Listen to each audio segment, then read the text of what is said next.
Je dis toujours, avant d'aller chercher à augmenter vos revenus, faites votre analyse de dépenses et votre budget.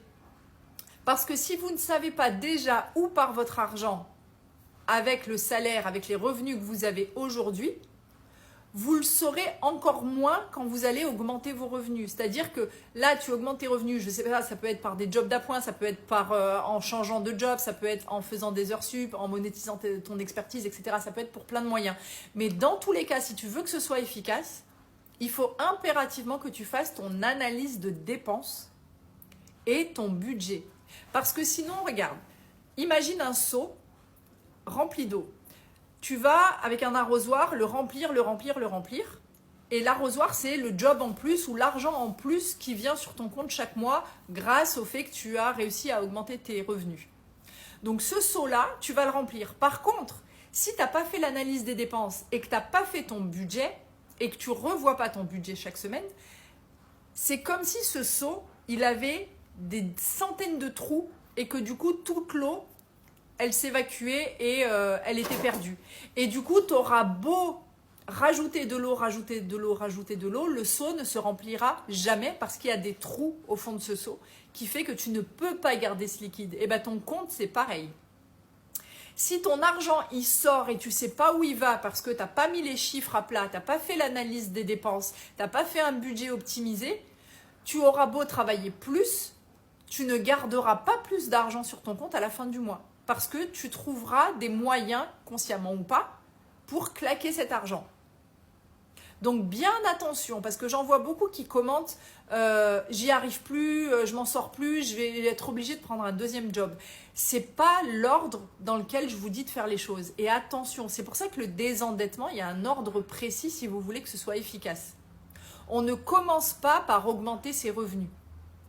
La chose qu'on fait en premier quand on veut se désendetter, c'est qu'on fait l'analyse de ses dépenses du mois dernier, c'est-à-dire où est passé mon argent le mois dernier entre deux dates de salaire, qu'est-ce que j'en ai fait. On détaille tout ça, on catégorise tout ça et on fait des totaux pour chaque catégorie.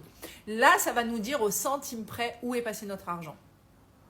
À partir de cette analyse des dépenses, on va construire un budget optimisé. Optimisé, ça veut dire quoi? Ça veut dire qu'on sait où est passé notre argent le mois dernier et on sait dans quelle catégorie. Donc, le budget qu'on va faire pour ce mois-ci, il va être optimisé, c'est-à-dire qu'on va enlever tout le superflu, tous les abonnements, les assurances qui ne servent à rien, toutes les lignes superflues qu'il y a dans un budget. Et vous savez très bien entre vous et moi ce que c'est que du superflu. On ne garde que l'essentiel.